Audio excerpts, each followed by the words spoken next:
Olá, eu sou o Luiz Wanderlei Romanizzi, vice-presidente da Associação Médica de Londrina, e estamos com mais um episódio do AMLcast. Hoje vamos tratar do assunto dos esteroides e dos anabolizantes. Para tratarmos desse assunto, trouxemos o Dr. Vitor Hugo Ferreira.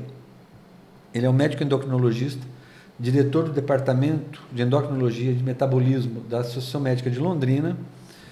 Ele é formado pela Universidade Estadual de Londrina, fez a sua formação em clínica médica em 2006, também na Universidade Estadual de Londrina, e a formação em endocrinologia e metabolismo pela Universidade de Ribeirão Preto, em 2008.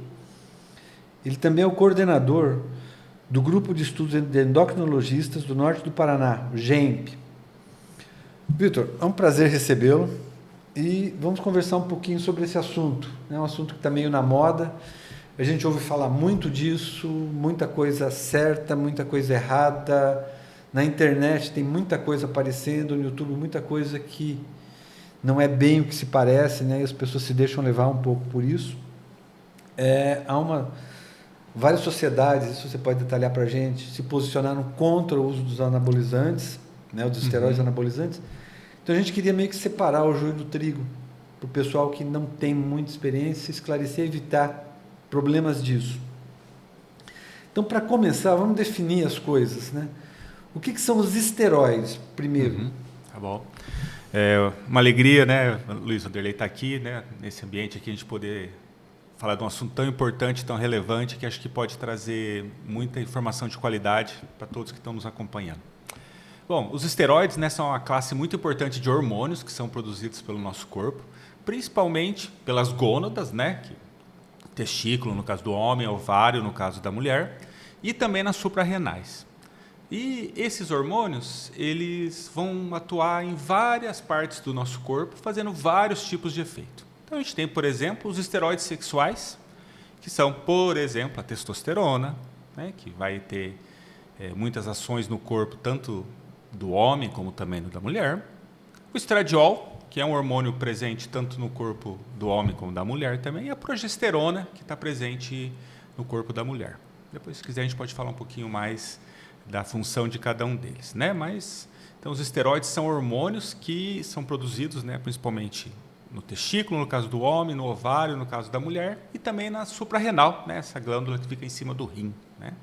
E ela vai produzir muitos hormônios, além desses que eu falei, né? A gente tem vários outros que são esteroides também, né? Então são esteroides não sexuais também que o corpo também produz. E o conceito de anabolizante, eles são obrigatoriamente ligados esse grupo de hormônios que você citou, ou o conceito é mais amplo do grupo chamado anabolizante? E é onde que as duas se convergem? Sim. Né, anabolizante, né, quer dizer que favorece o anabolismo, né? O anabolismo é uma coisa boa, na verdade, né, que a gente está criando, né? A gente está criando, por exemplo, massa muscular, né? Então, daí vem o termo, né, anabolizante, esteroides anabolizantes, né? Esteroides que favorecem o ganho de massa muscular.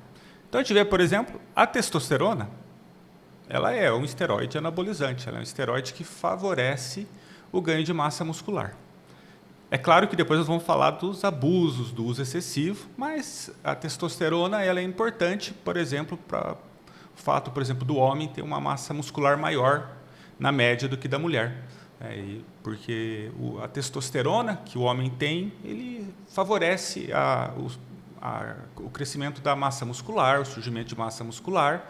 Então, isso ele desempenha um papel importante, além de vários outros papéis importantes no nosso corpo, né? Como controlar como vai ser a deposição de gordura, como vai ser o ganho de massa óssea, né? Apesar que o ganho de massa óssea está muito ligado também à concentração de estradiol que a gente tem no corpo. Além disso, tem alguns hormônios que não são esteroides nesse sentido, né? Por exemplo, o hormônio do crescimento, ele também é usado dentro do contexto errado de induzir ganho de massa muscular, né? E também seria um outro hormônio que poderia ser utilizado nessas situações. Como eu citei no começo, várias sociedades médicas se posicionaram contra o uso dos anabolizantes. Então, antes de a gente começar a discutir esse lado, que eu acho que vai mais chamar a atenção do público, é o que a gente tem de passar de mais informação, que é a preocupação nossa, quando nós propusemos esse tema, é quando é correto o uso, quais as indicações do uso dessas substâncias esteroides, e quando é correto o uso no sentido, inclusive, anabolizante mesmo. Sim. Né? Que existem, a gente sabe que uma série de situações clínicas exigem o uso dessas substâncias de maneira correta. Mas também, mesmo como anabolizante, existem as suas indicações. Então, quando que seria o uso correto, ético, vamos dizer assim, dessas substâncias? A pergunta é muito importante para a gente definir o conceito, né? Então, em primeiro lugar, no homem, né? No homem, o uso, por exemplo, de testosterona, a gente está indicado principalmente quando eu tenho deficiência de testosterona. É disparado a indicação mais importante, né? A deficiência de testosterona no homem. A deficiência de testosterona no homem é uma condição clínica muito relevante que a gente sabe que o homem que tem deficiência de testosterona, ele tem menos energia, menos disposição, ele tem menos massa muscular, ele tem piora também de questões sexuais, piora de libido, piora de ereção. E a gente sabe que ele também tem uma piora metabólica. Então, por exemplo, homens com testosterona baixa, né, deficiência de testosterona, eles inclusive têm mais chance de ter diabetes e até algumas doenças cardiovasculares. Então, nesse contexto clínico, está indicado o uso da testosterona, principalmente se eu não tenho uma causa reversível. A gente sabe, por exemplo, deficiência de testosterona em homens, hoje uma causa muito importante é a obesidade. Então, a obesidade, ela, por várias questões fisiopatológicas, ali, ela vai levar à diminuição de testosterona em muitos homens. Então, se eu conseguir tratar, por exemplo, a obesidade, pode ser que eu resolva a deficiência de testosterona do homem. Então, nessa condição, estaria muito bem indicado o uso da testosterona em homens. Né? Então, naquelas pessoas com deficiência de testosterona, pelos critérios que estão definidos em várias sociedades, sociedade de endocrinologia ou sociedade de urologia. Na mulher, a gente tem uma indicação bem clássica, que são duas indicações clássicas do uso de testosterona, que é o transtorno do desejo sexual hipoativo, né? Então, ele está muito bem definido, ele é bem estrito, assim, que tem a ver com a questão do desejo sexual em mulheres diminuído. E também pode ser utilizado em algumas mulheres que foram submetidas, por exemplo, à oforectomia, principalmente por alguma causa, alguma causa, pode ser utilizado junto com a reposição de estradiol. Mulheres que foram retirados os ovários, né? Então, seria uma outra indicação de testosterona em mulheres. Claro, né, a gente tem que ter muito claro que a diferença, e aqui a gente vai falar muito disso, né, do remédio e do veneno, é a dose. Né? Então, o quanto que eu vou usar no homem, o quanto que eu vou usar na mulher, eu tenho que respeitar as condições fisiológicas de quanto que o homem e a mulher têm. Né? Existem critérios para isso, na verdade. E quando eu uso muito, eu vou estar fazendo um uso abusivo, né? Um uso como um esteroide anabolizante. Né? Além disso, também eu tenho indicação em algumas condições específicas. Então, por exemplo, a gente fala dos casos de caquexia, né? Então, alguns casos de pessoas que perderam muito massa muscular, o grande queimado, alguns pacientes oncológicos, ou a caquexia do HIV, né? Então, pacientes que perderam muito massa muscular, eu posso fazer uma utilização também de testosterona. Mas tudo isso tem critérios muito estritos, né, e definidos, né? E a gente não pode, às vezes, que eu vejo, né, usar esses critérios bem estritos para generalizar casos que claramente não são isso. Bom, agora, saindo dessa parte mais ética ou legal, e caindo porque a gente tem observado muito. Hoje a gente vive uma pressão muito grande por corpo, né? Ganho de massa muscular a qualquer preço, a explosão das academias. Então, isso seria uma coisa boa, né? Em tese, a prática do exercício, disseminar a prática do exercício é uma coisa boa para a nossa sociedade, que a gente tem uma vida no dia a dia, o cotidiano é sedentário, então seria favorável. Mas a gente tem observado um abuso muito grande nas academias do uso de substâncias para ganho de massa muscular, para aumentar o rendimento da atividade física. E isso incentivado desde profissionais médicos a leigos, profissionais de outras áreas que acabam disseminando essa cultura.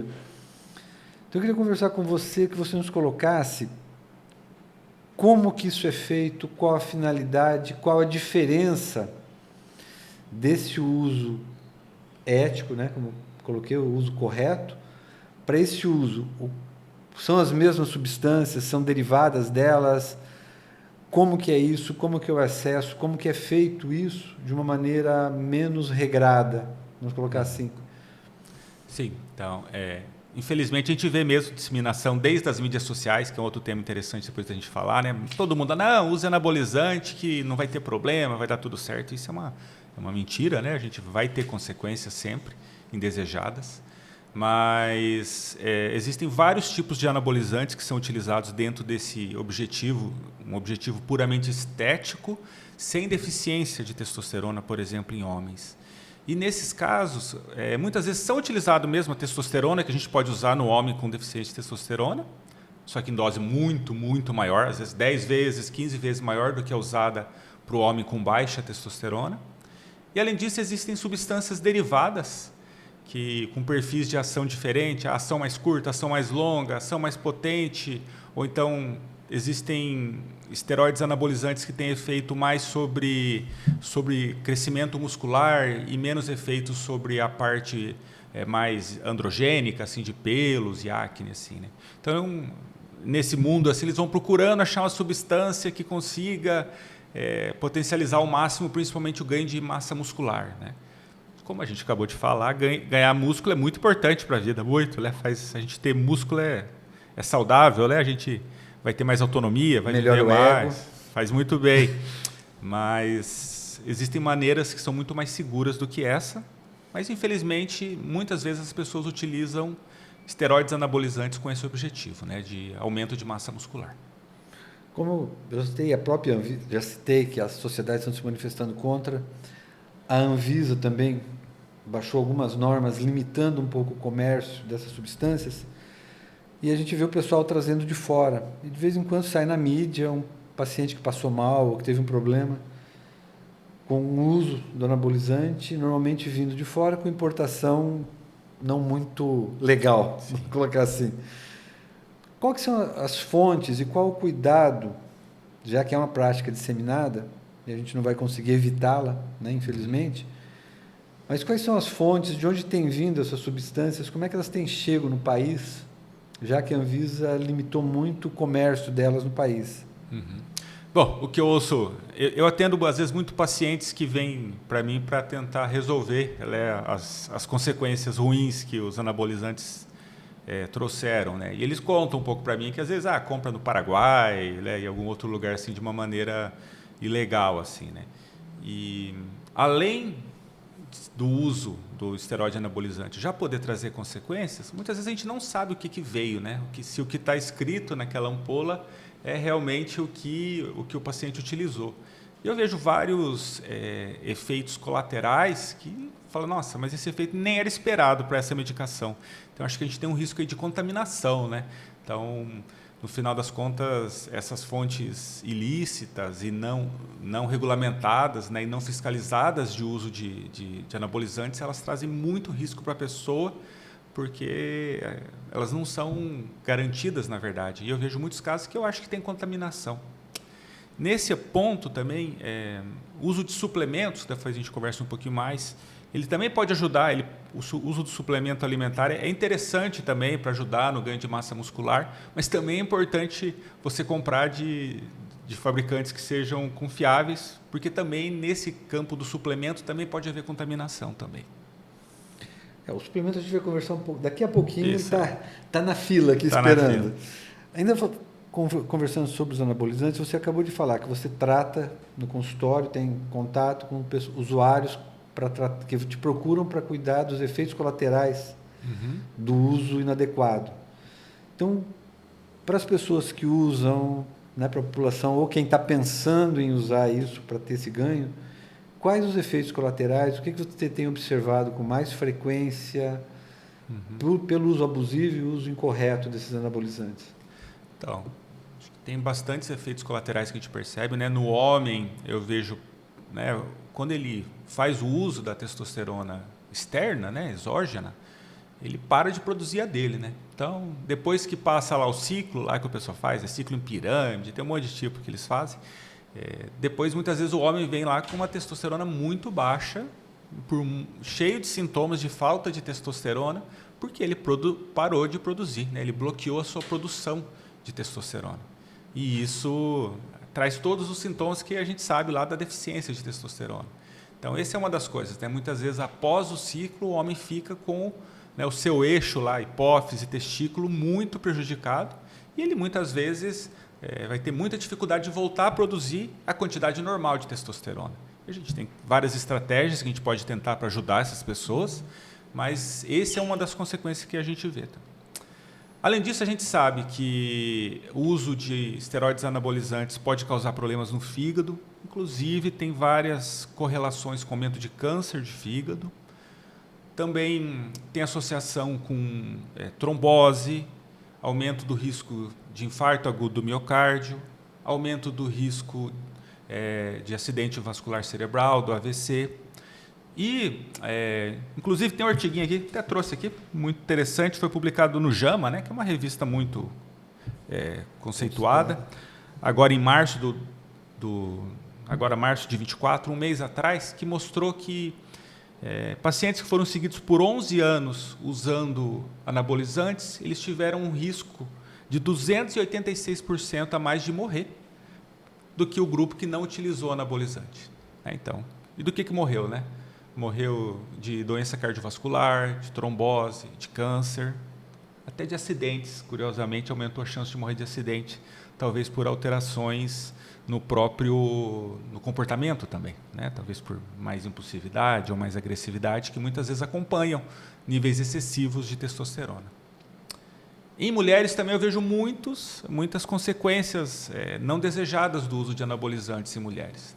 Então, muitas vezes a gente vê a mulher que começa a ter acne, começa a ter a pele oleosa, começa a ter queda de cabelo, né, alopécia feminina, começa a ter aumento de pelos no corpo.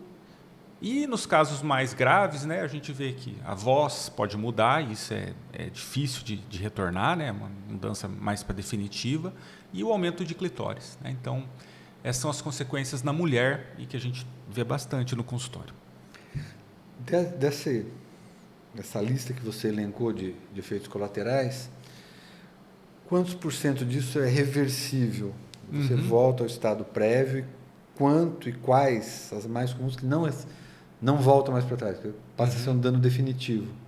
Então, no caso do homem que fica com testosterona baixa, se ele usou por um tempo curto, tem uma chance da gente conseguir reverter isso e fazer o eixo hipotálamo, hipófise e testículo voltar a funcionar perfeitamente. Existem algumas estratégias que a gente pode utilizar para ajudar. Se ele usou por muito tempo, isso já muitas vezes você tem já atrofia testicular, então vai ter muita dificuldade de voltar a produzir o que precisa de testosterona.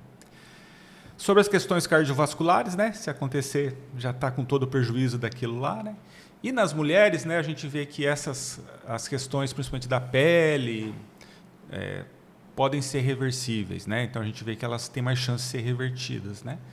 Mas a alopécia, né, feminina com o uso de andrógenos, né, ela tende a ser difícil de tratar, né? Ela traz bastante prejuízo, né, para as mulheres, né? Então eu vejo que é difícil tratar. A questão da voz também é muito difícil, né? E da clitoromegalia também, né, do aumento do clitóris.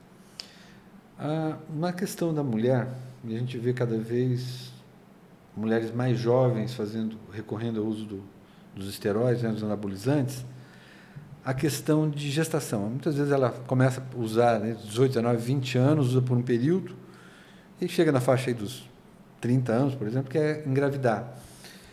O quanto esse uso abusivo, a gente que está falando de uso abusivo, não está falando de indicação médica, pode interferir na fertilidade feminina. Então, esse é um assunto que a gente não falou entre os efeitos indesejados, mas realmente, né, também a mulher bloqueia, né, o eixo dela também quando ela coloca uma dose excessiva de testosterona ou substâncias semelhantes à testosterona, e ela pode realmente ter dificuldades depois para refazer esse eixo funcionar de novo, né? A hipófise, o ovário voltar a funcionar e essa mulher voltar a ovular. Então, muitas vezes a gente vê mulheres que passam um tempo longo, né, tentando recuperar a fertilidade, né? E às vezes é muito difícil, às vezes já passou o tempo e outras condições que pioram a fertilidade também começam a acontecer concomitantemente, né? E acaba prejudicando a fertilidade feminina. Nos homens também acontece, né? Quando a gente usa testosterona externa no homem, né, ele diminui muito a sua produção de espermatozoides, né? Então isso muitas vezes leva bastante tempo para se recuperar. Infelizmente, em alguns casos não tem recuperação. Você citou agora há pouco, né, o efeito entre o veneno e o medicamento e o veneno é a dose. Na questão da libido, é uma queixa grande que existe. O uso excessivo interfere muito na libido, tanto masculina quanto feminina. Você sabe que em doses pequenas a testosterona vai ser favorável. Sim. Mas quando é feito esse uso excessivo, esse uso inadequado, há uma interferência do ponto de vista negativo para a libido? Algumas pessoas experimentam isso, mas de maneira geral, o aumento dos níveis de testosterona melhora a libido, né? Então, por isso que muitas pessoas acabam procurando de maneira inadequada, né? Então, no homem, e existem diferenças, na verdade, né? Porque a libido ela é uma questão complexa, né? Que com certeza ela é hormonal, mas ela não é só hormonal, né? Ela também é social, é comportamental, emocional, né? Ela tá ligada se a pessoa está passando por muitas dificuldades na vida, como é que está o relacionamento, né, em casa, né? Então, a gente achar que só mexendo na testosterona eu vou arrumar toda a libido é não compreender, né, o que é a libido, na verdade. Então, e o que eu vejo é que quando para de utilizar o uso de anabolizantes, muitas vezes essa queixa da libido vem, né? Então diminui muito a queixa da libido após o uso, né? Porque a pessoa estava acostumada a ter um nível, né, exagerado de testosterona e depois ela tem que voltar a conviver com aquele padrão anterior e muitas vezes reclama, né? Acha ruim, acha que está com pouca libido, porque não estava no valor adequado previamente. Agora vindo caminhando, você já deu uma pincelada na questão dos suplementos. Existe muita história, lenda urbana em cima do suplemento, desde que os suplementos contêm níveis de esteroides ou fazem mal. Não vou citar nenhuma marca em especial, mas existem muitas marcas e é muito comum a gente chegar na academia e ver a pessoa treinando, tomando suplemento durante o uso. Então, qual que seria o papel do suplemento? Qual é a composição, o que seria o ideal ou ética do suplemento e qual a maneira mais adequada de usá-lo? Esse uso trans-treino faz efeito? É melhor se usar fora treino? Né? Qual que seria a função e a melhor maneira de fazer o uso do suplemento e como se selecionar o melhor suplemento ou o mais adequado? Deixei um monte de coisa para você falar aí. Eu sou endocrinologista, né? E uma área da endocrinologia que é muito interessante, que eu gosto também muito, é a endocrinologia do exercício, né? Então, no fundo, são maneiras saudáveis e éticas da gente ajudar a pessoa a ter um bom desempenho, a fazer exercício e também ter uma boa condição de massa magra, né? Então, a pessoa adquirir uma boa quantidade de massa muscular de uma maneira saudável, ética, segura, né? Então, essa é uma área que ela tem expandido também dentro da endocrinologia, até para a gente poder ajudar a pessoa que está lá. Não, eu quero fazer exercício. Exercício salva, exercício faz bem. Mas como que eu vou fazer isso sem prejudicar a minha saúde? E é óbvio que tem o primeiro critério é o food first, né? Então, o primeiro lugar é ter uma alimentação saudável e tentar, através da alimentação, eu resolver as necessidades que o meu corpo tem para eu ter um bom desempenho, por exemplo, na academia e fazer uma boa síntese muscular, né? Produzir uma boa massa muscular. Então, em primeiro lugar é a alimentação. Eu acho que a gente nunca pode negligenciar isso. Além disso, tem vários suplementos, tá, que são seguros e eles favorecem a pessoa a ter uma boa massa muscular. Então, tem vários tipos de suplementos que não são hormônios e são seguros e fazem bem, ajudam a pessoa a ter um bom desempenho na academia ali para ter uma boa aquisição de massa muscular. Infelizmente, existe muita contaminação em suplementos, né? De vez em quando a gente vê na imprensa o suplemento de tal marca tinha testosterona, né? Então, selecionar bem a marca do seu suplemento é fundamental, ou sem querer você vai usar um anabolizante, né? Então, é importante você pedir uma orientação de algum profissional, né? Um médico, uma nutricionista, né? Que possa te orientar quanto a marcas que são de confiança. Existem boas marcas, tá? Existem boas marcas, várias, que você pode utilizar com confiança. Quanto ao qual suplemento utilizar, a gente tem vários suplementos que estão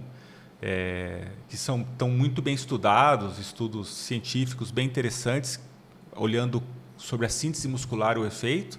Tem, no fundo, que individualizar para cada um. Né? Um conceito muito interessante é o conceito da janela anabólica. Né? Esse conceito ele fala que no período principalmente de até 3 horas após um exercício, por exemplo, musculação, é o período de maior síntese muscular, é onde eu mais produzo massa muscular. Então, nesse período, se eu oferecer uma boa quantidade de proteína, especialmente alguns aminoácidos que são mais importantes ainda, especialmente a leucina, eu vou ter uma melhor síntese muscular. Então, esse é o conceito que está por trás da história de fazer exercício e usar, por exemplo, whey protein. Então, mas não precisa ser durante o exercício, né? Às vezes o pessoal está no desespero na academia, né? Tá fazendo e tomando whey ao mesmo tempo, né? Não precisa ser isso. Ele pode fazer o exercício, terminou e tomar o whey, né? Por exemplo, né? Que é um dos suplementos possíveis, né? Então, a janela metabólica, ela parece que ela é importante mesmo. Esse período, se eu forneço uma quantidade melhor de aminoácidos para o músculo, ele vai fazer uma síntese melhor, porque ele está mais ativado por causa do exercício ali, mas pode ser logo após, né? Logo após o exercício. Uma proteína que está na moda, né? A gente ouve na academia, é a creatina. Uhum.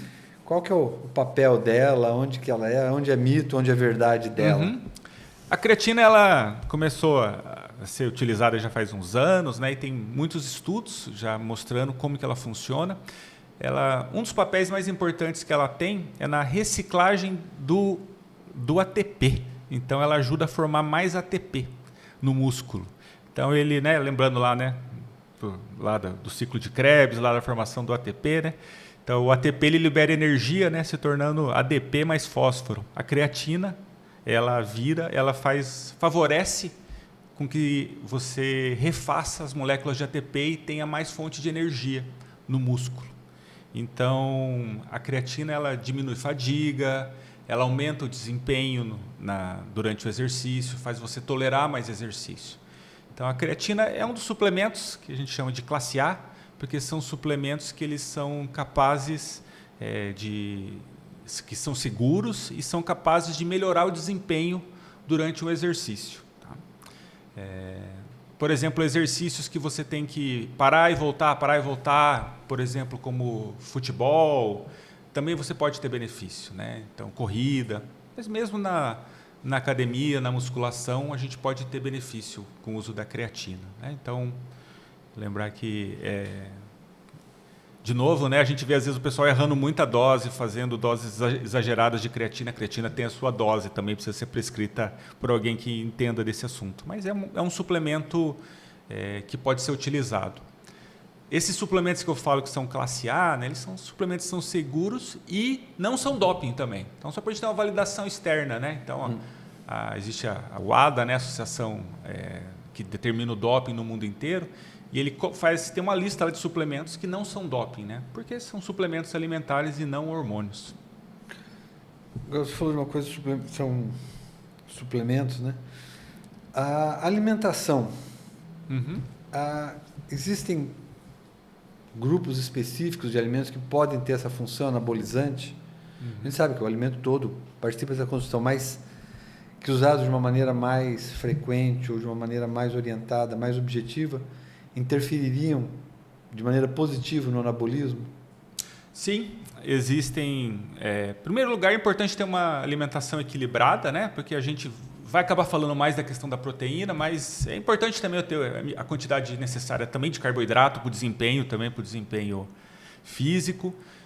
Também é importante a questão de vários nutrientes, como vitaminas e minerais, que vão ser importantes também, inclusive para a síntese muscular.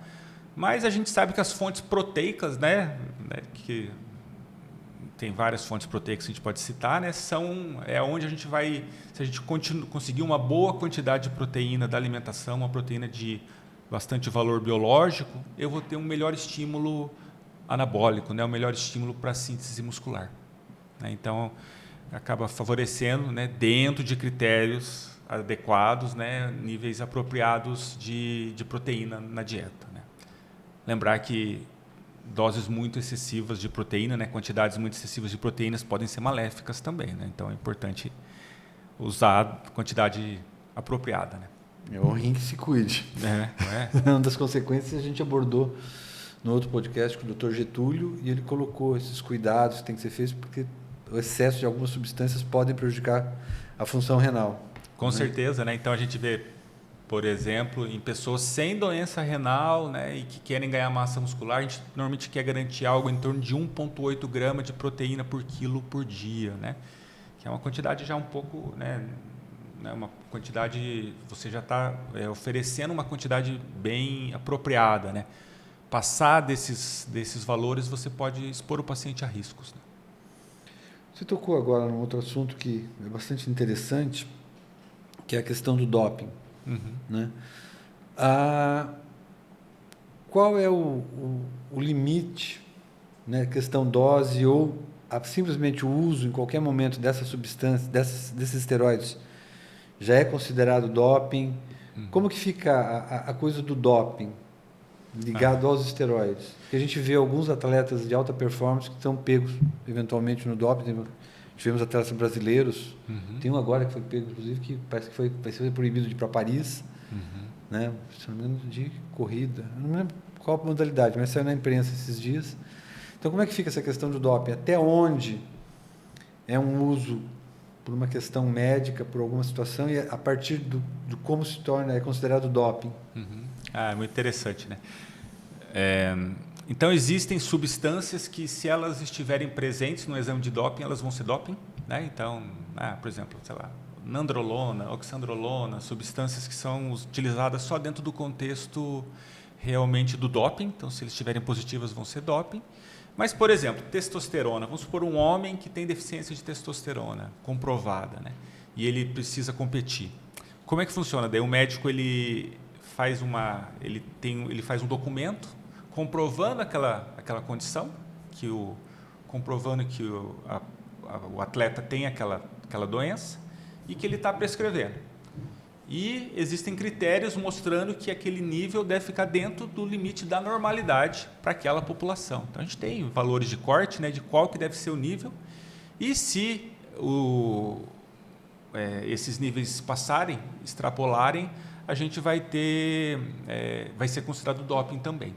Então, o médico informa que o paciente vai utilizar e, ao mesmo tempo, o médico mantém no nível normal os níveis de testosterona nesse caso. Muito bem. Eu acho que foi bastante esclarecedor, né, as colocações do Dr. Vitor. Fica, então, a mensagem para os usuários de substâncias anabolizantes, os cuidados que se deve ter, né, que se deve se evitar, na verdade, o uso, né? O esteroide é um medicamento que é usado em várias situações clínicas, são bastante importantes, né? E resolvem e atendem uma demanda importante do segmento dos pacientes, mas o uso inadequado, o uso com sentido desse ganho proteico, esse ganho de massa muscular de maneira desenfreada, de uma maneira não controlada, de uma maneira abusiva, traz uma série de consequências, né? Então, eu acho que a grande mensagem é essa. E os cuidados têm que ser tomados e se evitar isso. E existem meios mais naturais, mais saudáveis disso ser feito.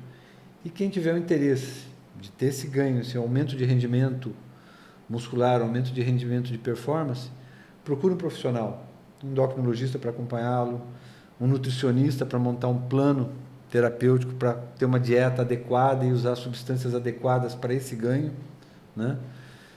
E fica aberto a você, Hugo, o que você poderia falar mais, o que você pode nos acrescentar mais nesse encerramento de episódio MLCast.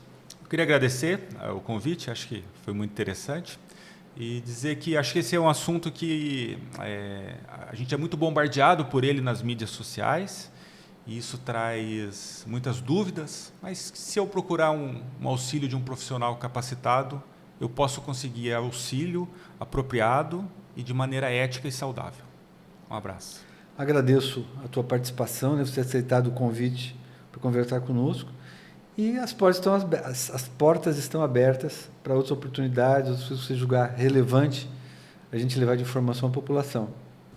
Obrigado. Aguarde-nos até o próximo episódio do AMLcast.